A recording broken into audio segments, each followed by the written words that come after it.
Hey, what's up? Welcome back to day 8 of trying to be just a little bit smarter. So, I just had my first day of classes actually, and I'm back. So, I think what I'm going to do this stream is kind of go through some of the stuff I went through today, and also maybe if I have time, plan what I kind of want to get done this semester. What are my goals? So, winter break just happened. And I did not do this, I did not do this, I did not do this, I did not do this, did not do this, did not do this, did not do this, did not do this, did not do this, did not do this, did not do this. Kind of did this. So, kind of did this, but most of the stuff during winter break I did not do. So, yeah, that's unfortunate. But this was pretty, looking back, this definitely was pretty, what should I say, ambitious. And I did get distracted. So I think I could have accomplished a lot more than I could have.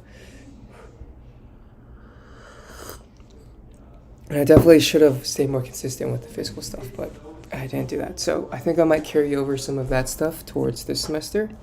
And before I do that, let me see. Let me pull up my school stuff because I feel like there's a few reading assignments that I need to get done. So syllabus.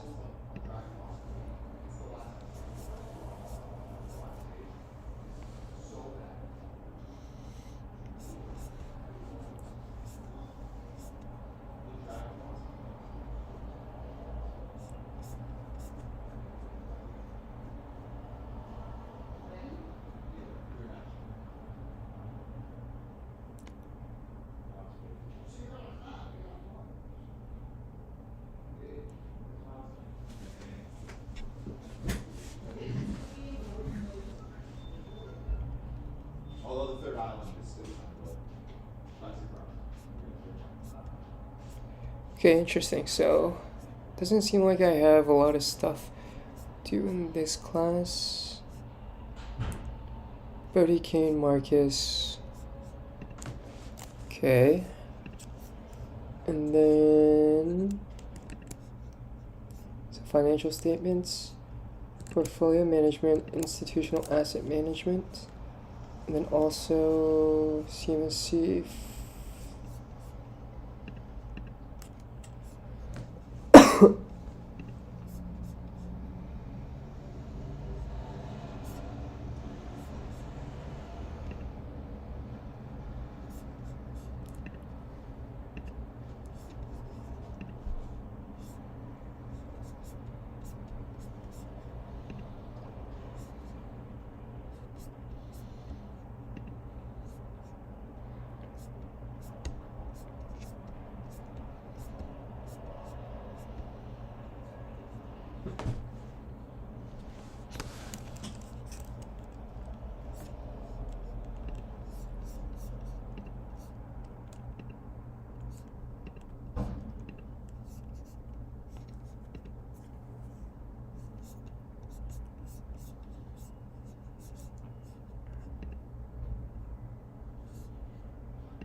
Past exams.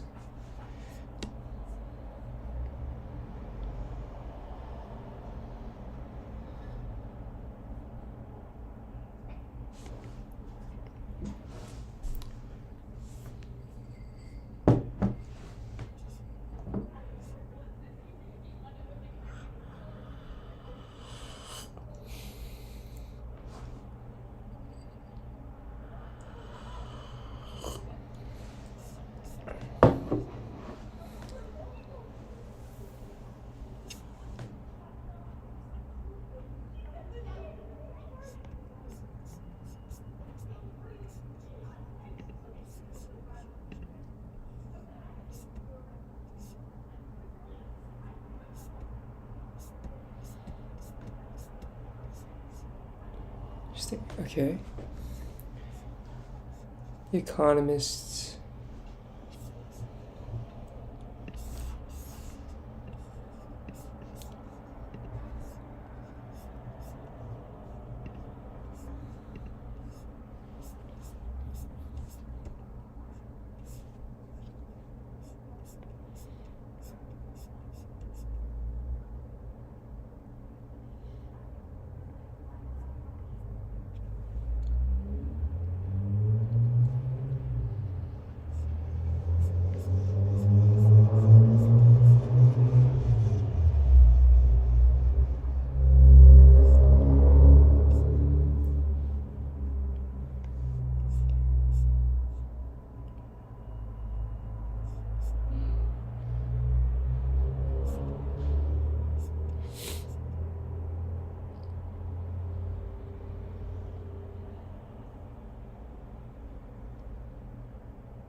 Okay, so it seems like this is the first assignment I have actually.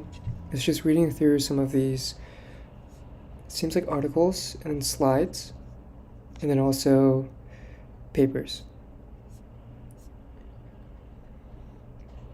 And then answer the question true or false or uncertain based on these, I think, 7 statements.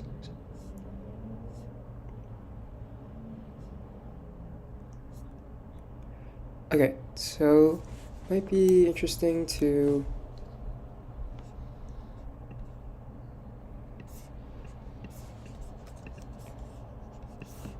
write these down.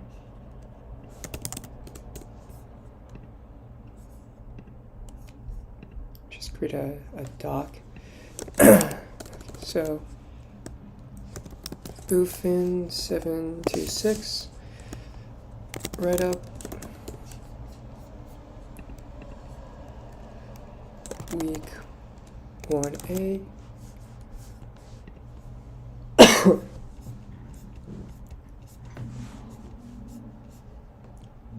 Week 1B. Yeah, I see that I should probably get the week 1A and 1B done pretty much at the same time, just because it seems like my schedule is I have Monday, Wednesday. So I have this class on Monday, Wednesday, and so I want to be able to have the 4 days after Wednesday to work on both 1A and 1B, or maybe not finish both, but at least get started on 1B, so that instead of just having 2 days, I'll have maybe more than just 2 days. So the first question here is,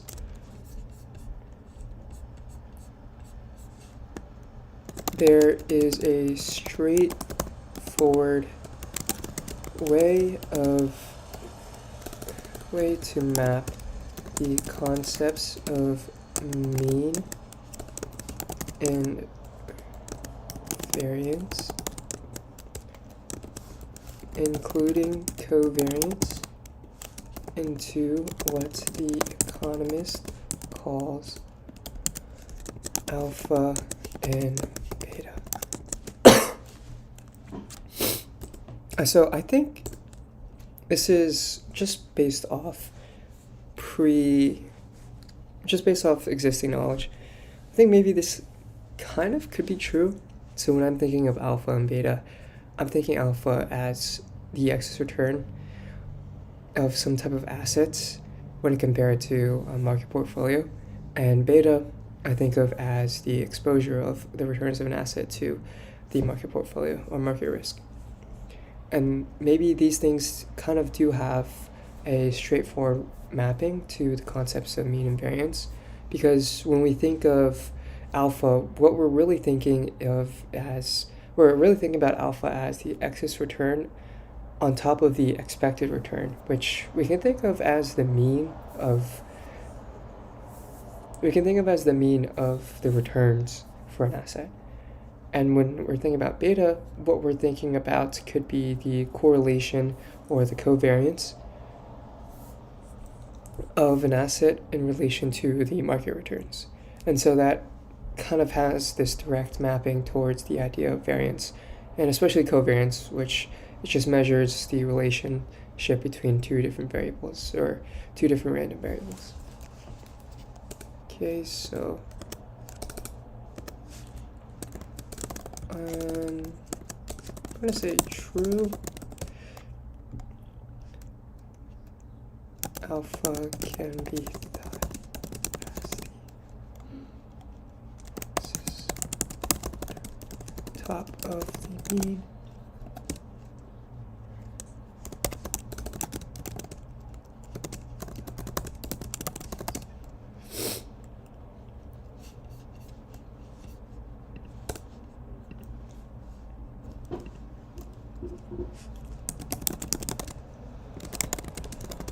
Returns of assets and the market. So analysis of tracking error relative to a benchmark portfolio is important for both understanding alphas and betas. So I'm going to be honest, I don't know what is tracking error. So yeah, I'm not too sure exactly what that means. Relative benchmark portfolio support. Index funds have been growing in recent years because investors want to pay more for beta than alpha. So I just don't think this is true. And let me think about why. So index funds are more passive investments that seek to track some basket of securities. Most common one I know of is the SPY, which I think is an ETF, an exchange traded fund that tracks the S&P 500.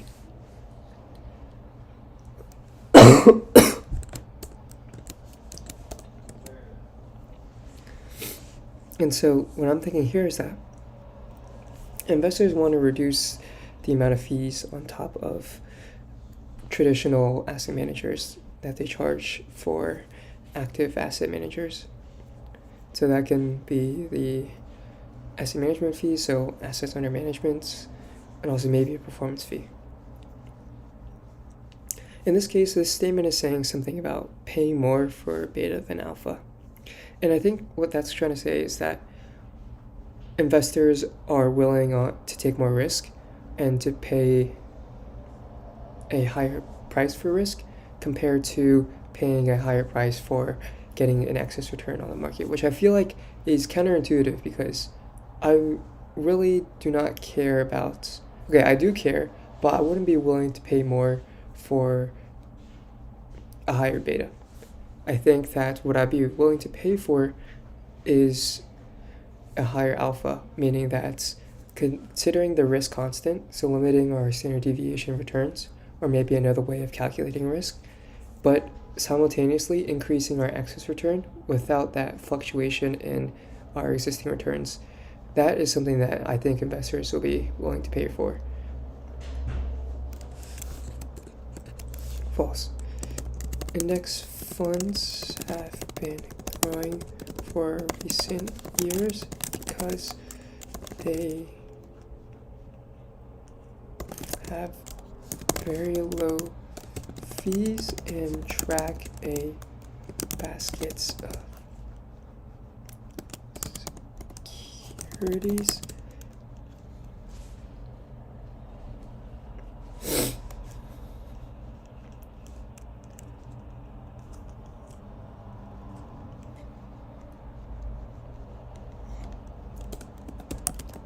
Times the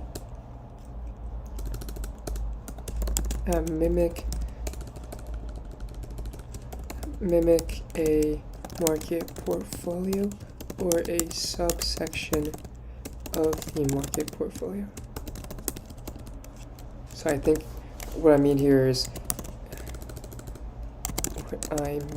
here is the could be an industry specific index. So I think there's a fashion industry index.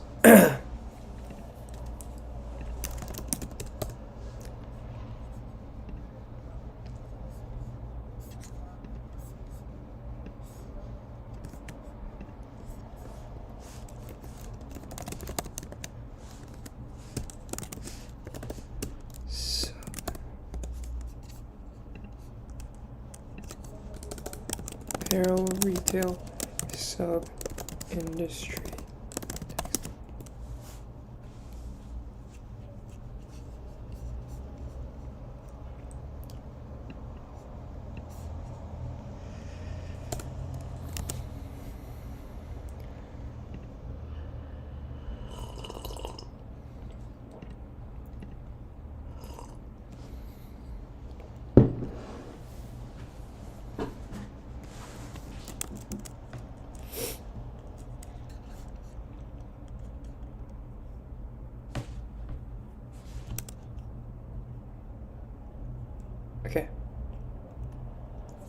So index funds have been growing in recent years because investors want to pay more for beta.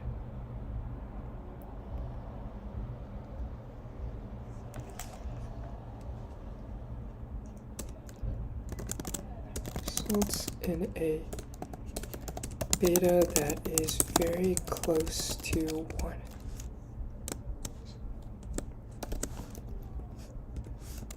Perfectly correlated with the markets.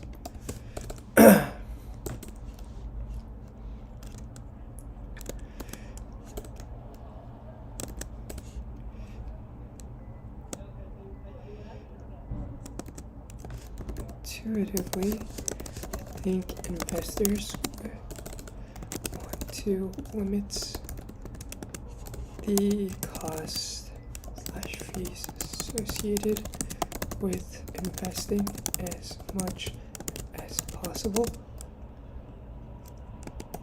And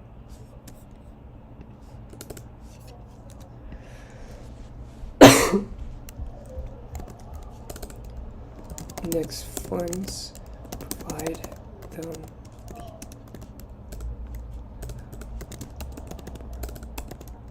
opportunity to do so.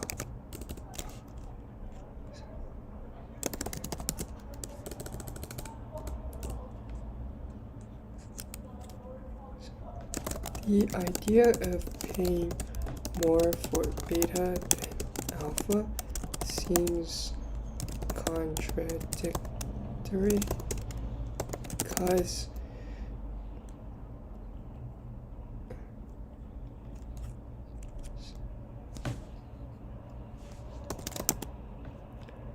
because beta can easily be manipulated by investors.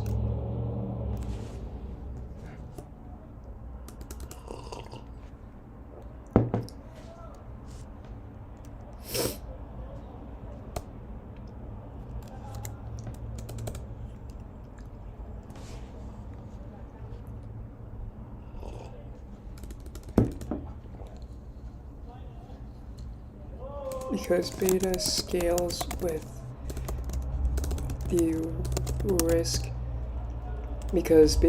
with the risk that is associated with investments. Alpha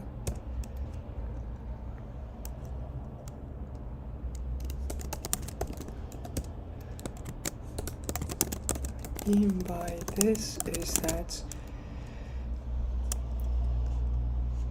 paying more for beta just means that an investor is seeking higher returns by increasing the amounts of risk, but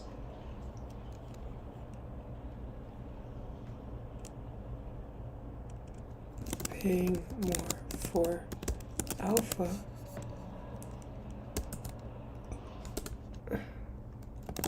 means that an investor is seeking higher returns with the same level of risk. So I think that's a more just thought out explanation of what I think is the idea of paying more for beta than alpha. I feel like that's a statement that can be kind of misleading. Okay. So pension plan sponsors pay the highest fees to active outside managers who understand how risks of the fund's liabilities are correlated with assets turns better than other plan sponsors. So pension plan sponsors pay the highest fees to active outside managers who understand how risks of the fund's liabilities are correlated with asset returns better than other plan sponsors. I feel like it sounds reasonable, right? The fact that these pension plan sponsors, they would pay these investment managers a greater amount of money if they understand kind of how the asset liability dynamic works. And so maybe through that, these managers can create a portfolio that is more uncorrelated with the liabilities. And so,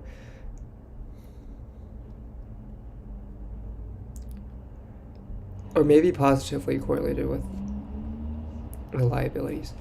Just because I think actually, now that I'm thinking about it intuitively, if if a pension plan has liabilities that were increasing, so these liabilities probably are going to be the payments, benefits to the plan participants. I'd say that's probably the biggest one. Second, maybe fees, and then third, administrative costs. But I'd say the biggest one is going to be the actual payments to the plan participants. And so if these payments are rising over time, I would expect a pension plan to want to increase the value of their assets. And so if these two values, the value of the assets, the value of liabilities, are positively correlated, and that means that the value, whenever a liability increases, that value of an asset's also going to increase. So that you can actually have a stably funded pension plan. So I'm going to say true right now. True being able to understand how risks of a pension plan's liabilities are valuable insights. Help keep stable funding levels for the funds. Thus, pension funds are willing to pay a premium. Okay. According to BlackRock, a typical U.S. corporate's pension plan has increased its allocation to equity over time. So I'm not too sure exactly what BlackRock is saying, but I don't think this is true. Could be wrong. I might be kind of generalizing this idea of a pension plan to corporate setting, but I know that within the space of university endowments and public pensions, so that's for state, local governments, a lot of shifts in asset allocation has been geared towards alternative assets. And I remember this has to do with the really famous professor, David Swensen, and his portfolio model at the Yale University Endowment. I think maybe in the 1990s, he really made a shift from the traditional standard asset classes, so your bonds, stocks, maybe cash, and he decided to put a greater allocation towards alternative assets, so hedge funds, private equity funds, real estate, real assets, infrastructure. So that has kind of caused this fundamental shift in asset allocation towards more alternative asset classes. So I think in this case, when we talk about allocation to equity over time, I guess it really does depend on equities, the type of equities. And I would say that maybe towards private equity, there has been an increased allocation. So, true. Uncertain.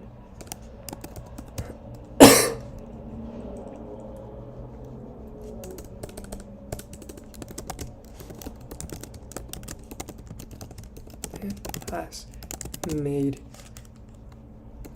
an increasing amount of allocations towards alternative assets like hedge funds, private equity funds, and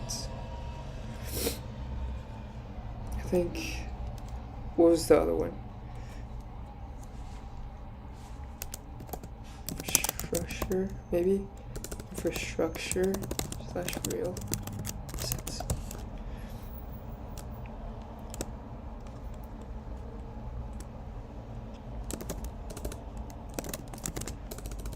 These alternative assets seek to provide an elevated level of returns compared to the traditional stocks and bonds, with a moderate increase in risk.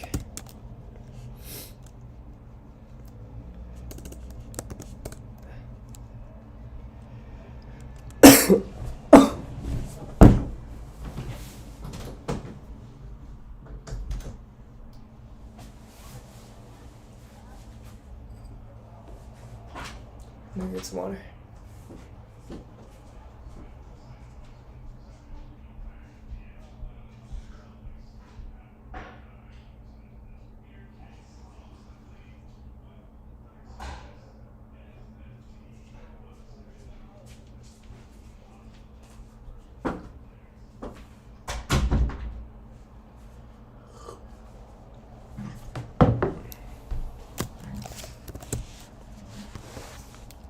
So I think the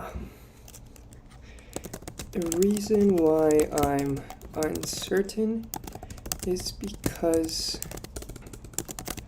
while money, let's say while assets allocation has shifted from traditional stocks, traditional public equities, they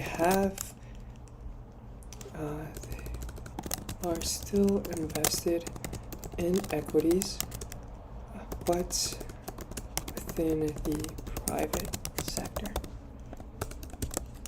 So I would say that the allocation towards public equities has diminished, but the overall pension funds are still very much invested within equity asset classes. So when I think of equity, I'm just thinking of ownership. Alright. From Barbara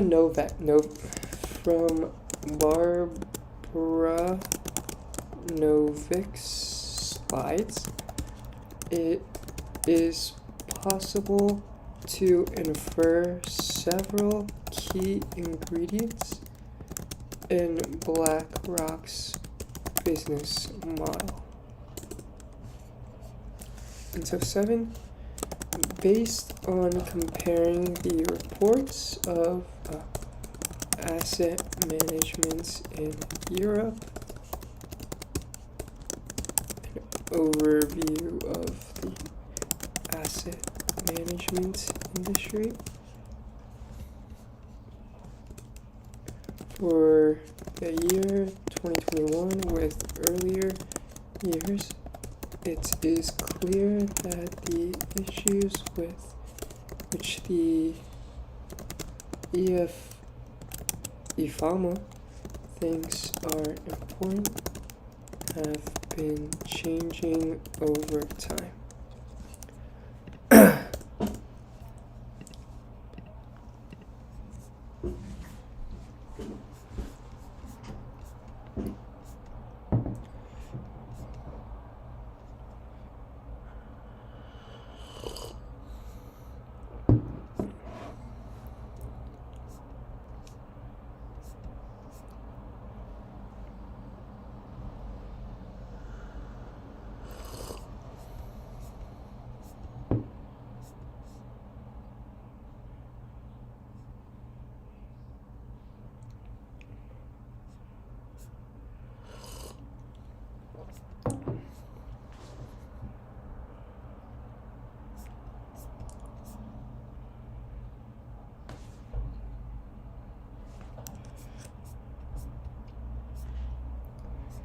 Okay, so I think this I might have to look at the slides, and this I also might have to read this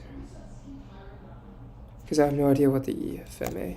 So maybe some things to look out for. What is the EFMA? Which the EFMA things.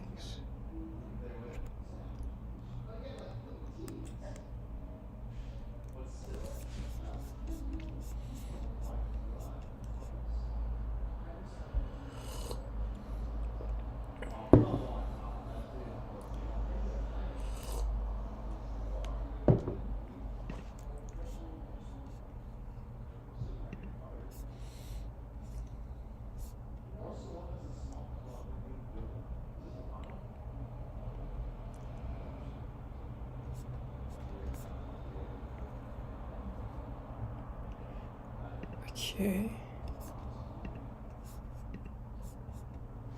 European Fund and Asset Management Association. Okay. So the EFMA is the European Fund and Assets Management Association. Okay. So this is, wow, pretty long.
Annual clean energy investment worldwide will need to more than triple by 2030 to around 3.5 trillion euros.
So it seems like pension funds are one of the biggest clients of asset managers.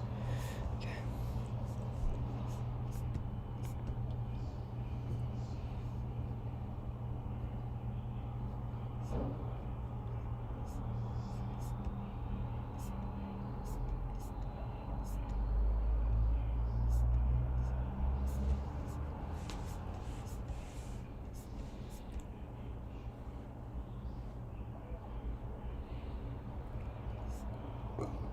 Asset funds discretionary.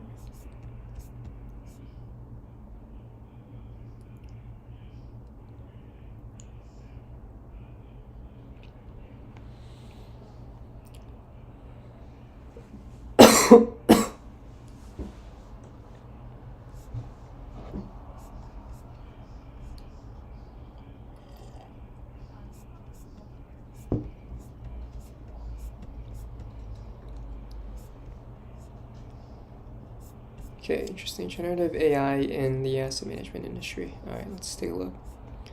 So it's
value.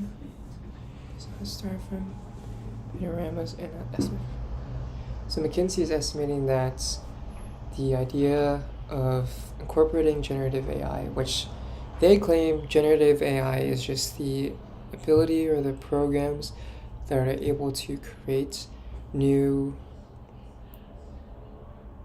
text or documents, pictures, figures based on some type of input. And that is going to create around 7 to 12% benefits within the asset management industry.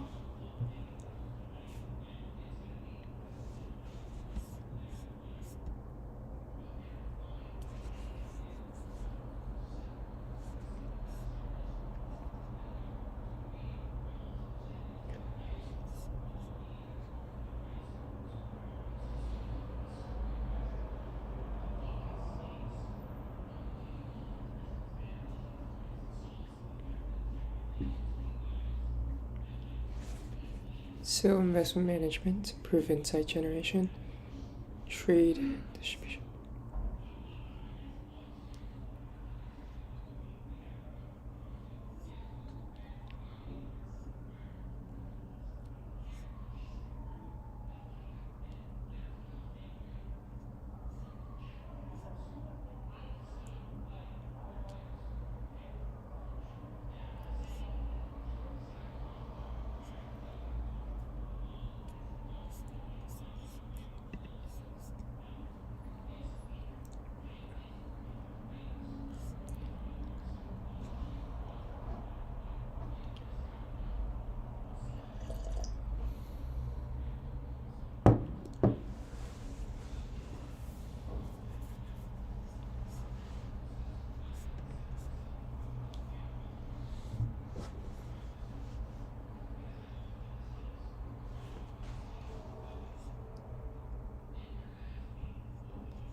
Okay, so I think maybe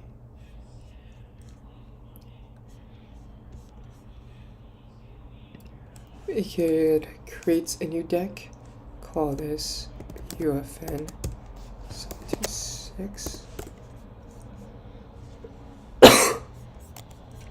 call this week 1A.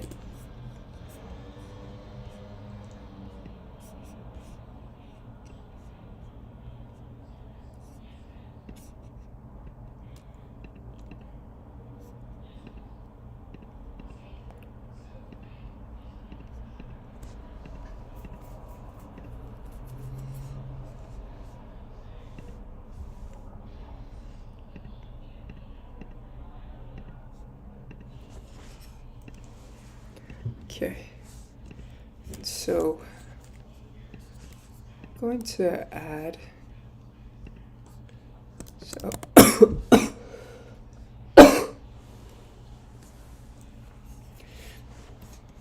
yeah, my throat is hurting a little bit. I'm gonna add maybe how are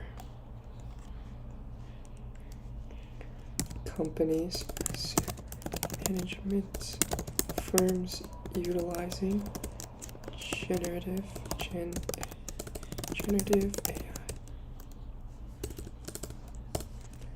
in 2022.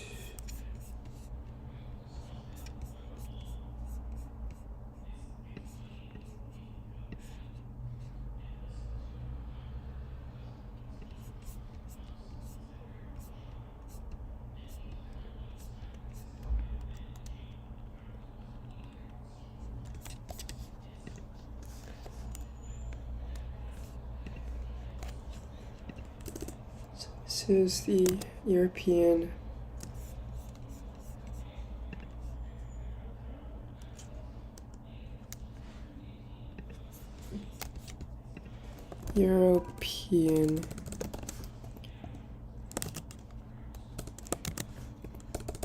source, European funded management association reports 2023.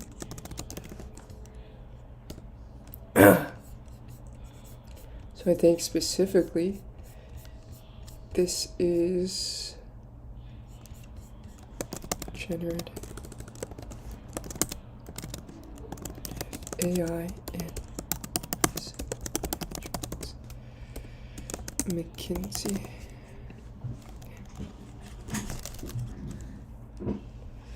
So JP Morgan is using internal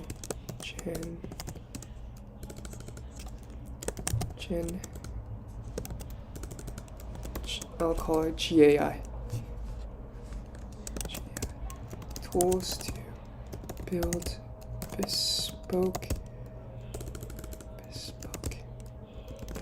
portfolios for clients and build reports for their portfolios. Stanley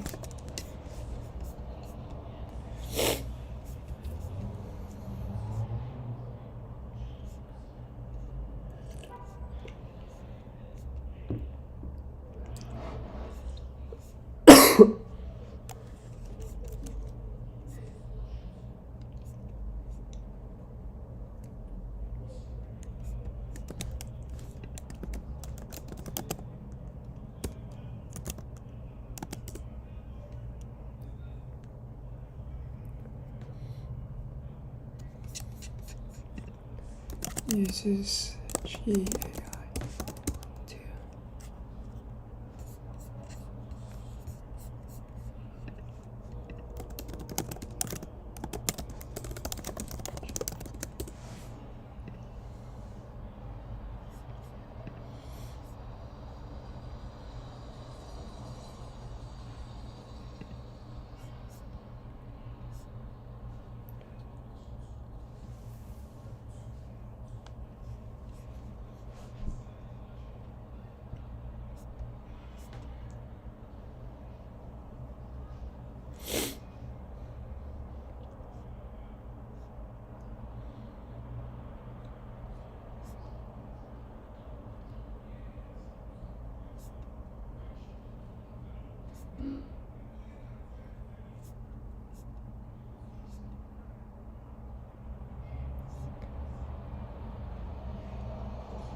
to financial advisors access thousands knowledge of thousands of words through a large language model. Gen can be used in the front, middle, and back office. Front, middle, and back office.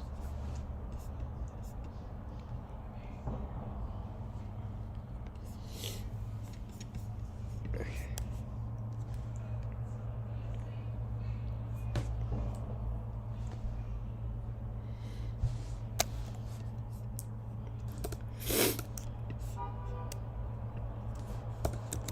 Let's say true.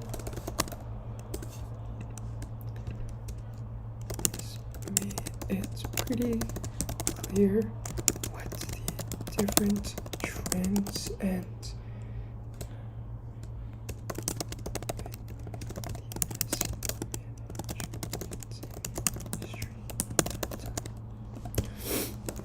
in the most recent report, 2023, the focuses on the duty of asset managers to invest in green ESG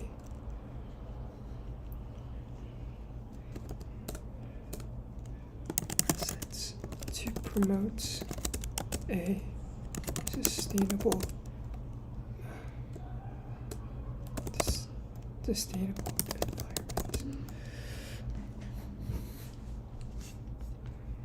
to facilitate the movement towards sustainable investments and businesses.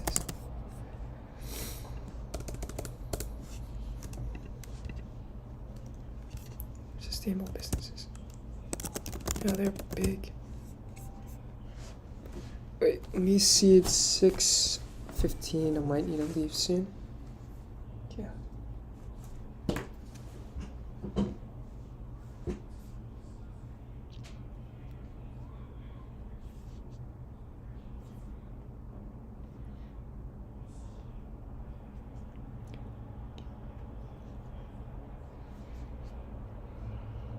Okay, so I think I might. I'm gonna meet up with Allison right now. Oh, I can't even see. Shit. I just realized you can't even see what I'm writing. Alright, I'll fix that in the next time, in the next stream. But, yeah. I'll probably be back in an hour or so. Have more stuff to write about. And then maybe be able to write some flashcards for this.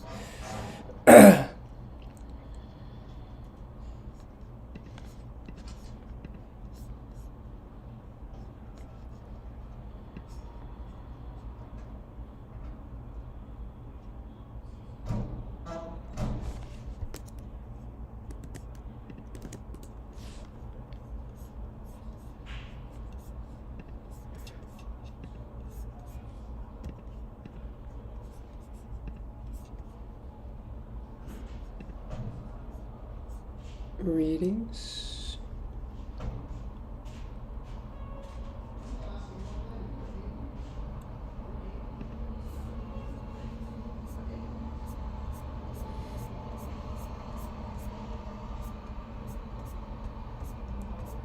Yeah, there are a lot of readings here. Wow. Okay.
The Vanguard group.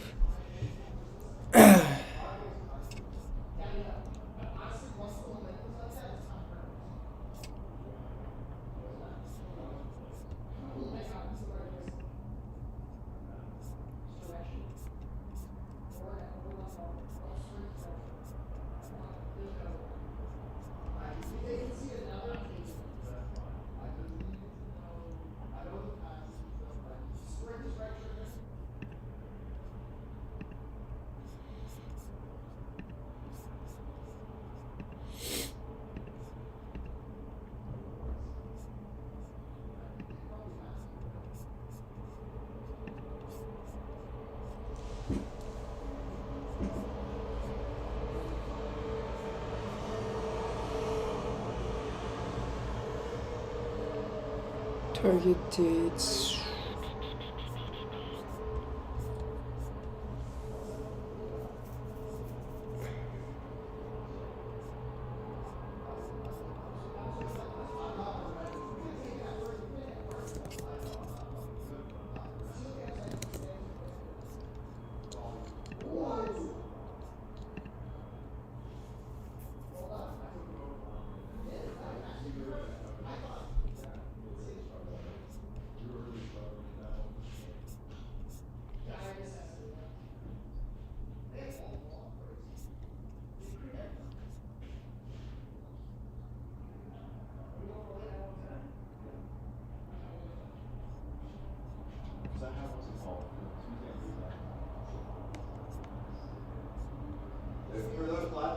Hmm.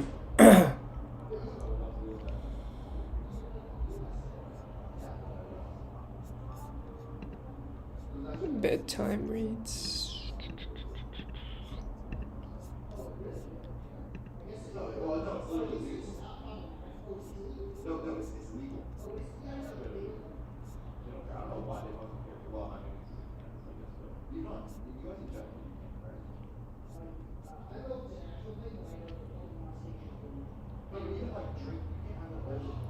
The Norway model, interesting. Okay.